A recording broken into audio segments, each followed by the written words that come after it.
Thursday evening ಸ್ವಲ್ಪ ಕೆಲಸ ಇತ್ತು ಅಂತ ನಾನು ನಮ್ಮ ಯಜಮಾನರು ಆಚೆ ಹೊರಟಿದ್ವಿ. ಏನು ಅಂತ ಹೇಳ್ತೀನಿ.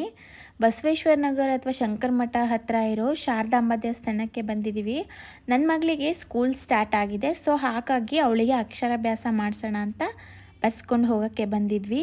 500 ರುಪೀಸ್ನ ಕೊಟ್ಟು ಟೋಕನ್ ತಗೊಂಡು ಬುಕ್ ಮಾಡಿಸ್ಕೊಳ್ಬೇಕು.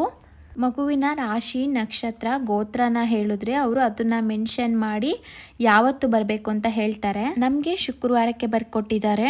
ಇವಾಗ ಲಿಸ್ಟಲ್ಲಿ ಇರೋದನ್ನೆಲ್ಲ ತೊಗೊಂಡು ಬರೋಣ ಅಂತ ಮಲ್ಲೇಶ್ವರಂಗೆ ಬಂದಿದ್ವಿ. ಇಲ್ಲಿ ಆದರೆ ಎಲ್ಲನೂ ಸಿಗುತ್ತೆ ಅಂತ ಅಷ್ಟೇ.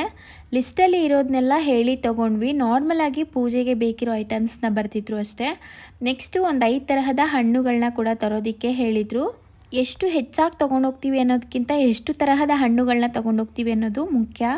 ಬೆಳಗ್ಗೆ ಸ್ವಲ್ಪ ಬೇಗನೆ ಬರೋದಕ್ಕೆ ಹೇಳಿದ್ದಾರೆ. ಪೂಜೆ ಎಲ್ಲ ಹೇಗಾಯಿತು ಅಂತ ನೆಕ್ಸ್ಟ್ ವಿಡಿಯೋಲಿ ಹಾಕ್ತೀನಿ. ವಿಡಿಯೋ ಇಷ್ಟ ಆದರೆ